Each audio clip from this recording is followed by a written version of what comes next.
दोस्तों, आज की शुरुआत एक ऐसी धमाकेदार खबर से करेंगे जिसने वैश्विक रक्षा गलियारों में भूचाल ला दिया है।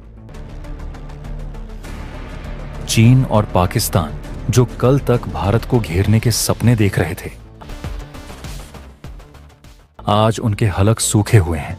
सामने आ रही जानकारी के अनुसार रूस की संसद यानी ड्यूमा ने उस ऐतिहासिक समझौते पर अपनी आधिकारिक मुहर लगा दी है, जिसका इंतजार भारत के रणनीतिकार पिछले कई सालों से कर रहे थे।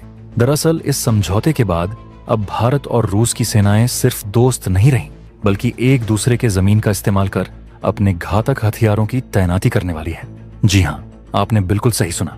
अब तक भारत और रूस केवल हथियारों की खरीद फरोख्त तक सीमित थे, लेकिन अब रेलॉस यानी RELOS, reciprocal exchange of logistic support समझौते के पास हो जाने के बाद दोनों देश एक दूसरे की जमीन का इस्तेमाल सैन्य ऑपरेशनों के लिए कर सकेंगे। यह टाइमिंग अपने आप में बहुत कुछ बयां करती है।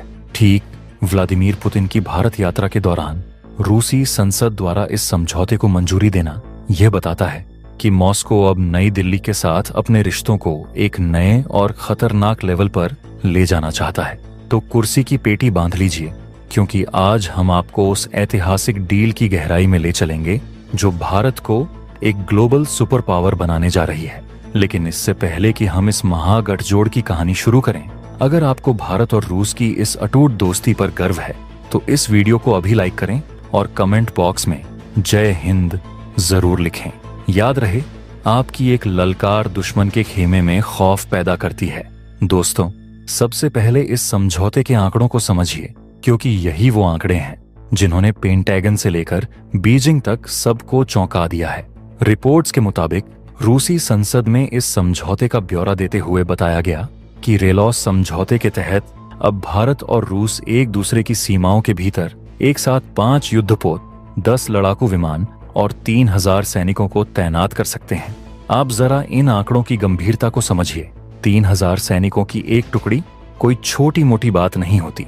यह एक पूरी की पूरी ब्रिगेड के बराबर है, जो दुश्मन की छाती पर मूंग दलने के लिए काफी है। इसके अलावा 5 युद्धपोत और 10 एयरक्राफ्ट की तैनाती का सीधा सा मतलब है कि अब भारतीय नौसेना और वायुसेना की पहुंच रूस के सुदूर इलाकों तक हो जाएगी और रूसी सेना को हिंद महासागर में एक स्थायी ठिकाना मिल जाएगा। सबसे बड़ी बात यह है कि यह समझौता 5 साल के लिए लागू होगा और इसे आपसी सहमति से अगले 5 साल के लिए और बढ़ाया जा सकता है। यानी आने वाले 1 दशक तक भारत और रूस की सेनाएं कंधे से कंधा मिलाकर दुनिया के किसी भी कोने में ऑपरेशन को अंजाम देने की ताकत रखेंगी। भारत के लिए यह समझौता एक गेम चेंजर साबित होने वाला है। अब तक भारत के पास दुनिया के अलग अलग 5 साल के लिए लागू होगा और हिस्सों में अपने लॉजिस्टिक्स बेस नहीं थे, जिसके कारण हमारी नौसेना और वायुसेना को लंबी दूरी के ऑपरेशंस में कई बार दिक्कतों का सामना करना पड़ता था। हमें ईंधन और रसद के लिए दूसरों का मुंह ताकना पड़ता था। लेकिन अब रूस के विशाल नेटवर्क का इस्तेमाल करके भारतीय सेना अपनी पहुंच को आर्कटिक क्षेत्र तक ले जा सकेगी। आर्कटिक वह इलाका है जहां भविष्य की ऊर्जा और व्यापारिक संभावनाएं छिपी हैं और जहां चीन अपनी पैठ बनाने के लिए दिन रात एक कर रहा है। ऐसे में भारत का वहां पहुंचना चीन के लिए किसी बुरे सपने से कम नहीं होगा। दूसरी तरफ रूस के लिए भी यह समझौता संजीवनी बूटी जैसा है। रूस हमेशा से गर्म पानी के बंदरगाहों की तलाश में रहा है, ताकि वह साल के 12 महीने अपनी नौसैनिक गतिविधियों को जारी रख सके। हिंद महासागर दुनिया का सबसे व्यस्त व्यापारिक मार्ग है और यहाँ मौजूदगी दर्ज कराने के लिए रूस को एक भरोसेमंद साथी की जरूरत थी, जो भारत से बेहतर कोई हो ही नहीं सकता था। इस समझौते के बाद रूसी युद्धपोत और पनडुब्बियां भारतीय बंदरगाहों पर ईंधन भरने, मरम्मत करवाने और रसद भरने के लिए बिना किसी रोक टोक के आ जा सकेंगे। यह न केवल दोनों देशों के बीच भरोसे को दिखाता है, बल्कि यह भी साबित करता है कि भारत और रूस की दोस्ती अब केवल व्यापारिक नहीं, बल्कि पूरी तरह से रणनीतिक हो चुकी है। रक्षा विशेषज्ञों का मानना है कि इस समझौते का सबसे बड़ा असर चीन और पाकिस्तान की रणनीतियों पर पड़ने वाला है। अब तक चीन यह सोचता था कि वह भारत को हिंद महासागर में स्ट्रिंग ऑफ पर्ल्स के जरिए घेर लेगा, लेकिन अब जब रूसी नौसेना भी भारत के साथ खड़ी होगी तो चीन की चाल धरी की धरी रह जाएगी। वहीं पाकिस्तान, जो हमेशा भारत के खिलाफ नई नई साजिशें रचता रहता है, उसके लिए भी यह खबर किसी झटके से कम नहीं है, क्योंकि अब भारत की मारक क्षमता और उसकी पहुंच इतनी व्यापक हो जाएगी कि दुश्मन के लिए छिपना नामुमकिन हो जाएगा। अब दोस्तों, यहाँ पर कुछ लोग यह सोच सकते हैं कि क्या भारत वाकई रूस में अपनी सेना भेजेगा? क्या हमें दूसरे देश के अड्डों की जरूरत है? तो दोस्तों, याद रखिए, एक महाशक्ति वही होती है जिसकी सेना अपने देश की सीमाओं के बाहर भी लड़ने की क्षमता रखती हो। अमेरिका के पास दुनिया भर में 800 से ज्यादा मिलिट्री बेस हैं, इसीलिए वह सुपर पावर है। भारत अब उसी दिशा में आगे बढ़ रहा है। रेलॉस समझौता भारत को एक ग्लोबल मिलिट्री पावर बनने की दिशा में एक बहुत बड़ा कदम है। यह समझौता हमारी एक्ट फॉर ईस्ट पॉलिसी को भी एक नई दिशा देगा। भारत व्लादिवोस्टॉक से लेकर चेन्नई तक के समुद्री मार्ग को विकसित कर रहा है। रेलॉस समझौता इस पूरे विजन को सुरक्षा कवच प्रदान करेगा।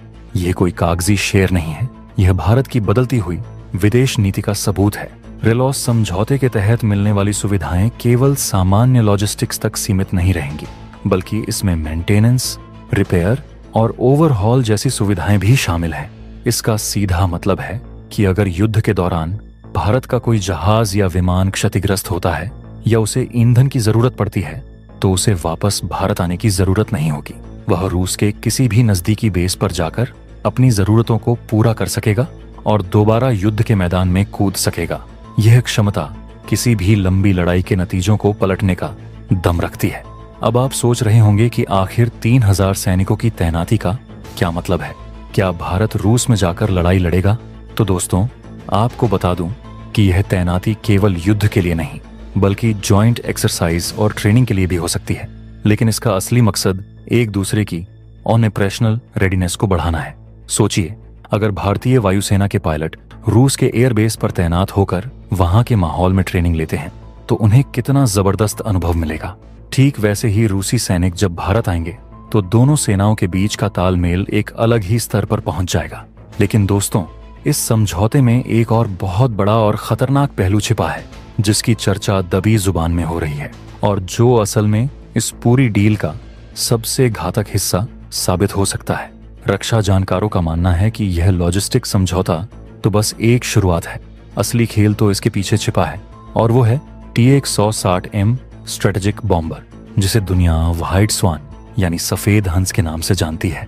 यह कोई साधारण विमान नहीं है, बल्कि दुनिया का सबसे भारी और सबसे तेज गति से उड़ने वाला सुपरसोनिक बॉम्बर है, जो परमाणु हथियारों को लेकर हजारों किलोमीटर का सफर तय कर सकता है।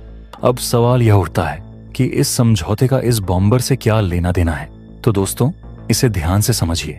किसी भी स्ट्रेटेजिक बॉम्बर को दूसरे देश में ऑपरेट करने के लिए एक मजबूत लॉजिस्टिक्स सपोर्ट की जरूरत होती है। उसे ईंधन चाहिए होता है, उसके मेंटेनेंस के लिए खास तरह के इक्विपमेंट चाहिए होते हैं। रेलॉस समझौता पास होने से पहले तक भारत में रूसी बॉम्बर्स की तैनाती के लिए कानूनी ढांचा मौजूद नहीं था, लेकिन अब रास्ता साफ हो गया है।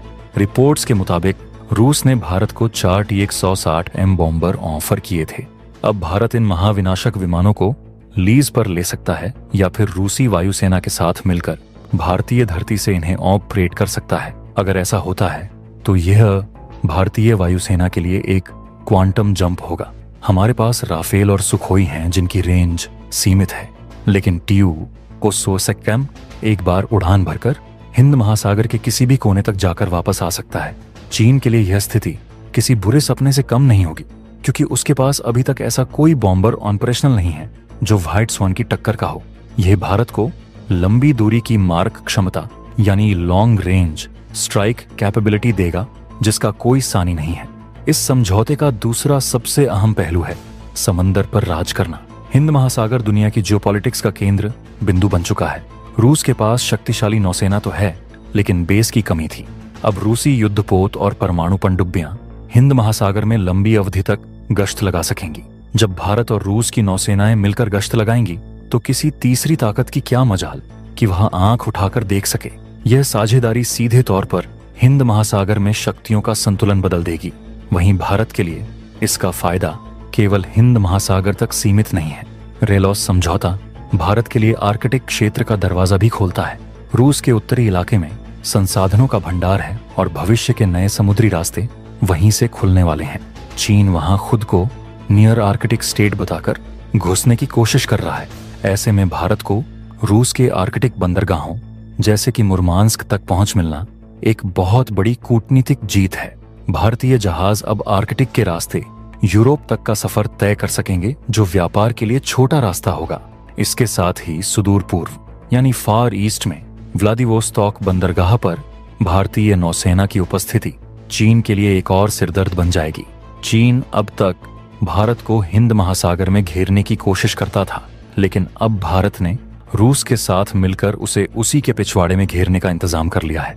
तो दोस्तों, कुल मिलाकर रेलॉस समझौता भारत के महाशक्ति बनने की दिशा में उठाया गया एक बहुत बड़ा और साहसिक कदम है। अब आप लोग मुझे बताइए, क्या आपको भी लगता है कि रेलॉस समझौते के बाद भारत की ताकत पहले से कई गुना बढ़ गई है? और क्या भारत को रूस से T-160M बॉम्बर लीज पर लेने चाहिए? अपनी राय हमें कमेंट बॉक्स में जरूर बताएं। मैं आपके हर एक कमेंट का इंतजार करूंगा। और हाँ, इस वीडियो को लाइक जरूर करें और इसे अपने दोस्तों के साथ शेयर करना न भूलें। मिलते हैं अगले वीडियो में एक और बड़े खुलासे के साथ। तब तक के लिए जय हिंद, जय भारत।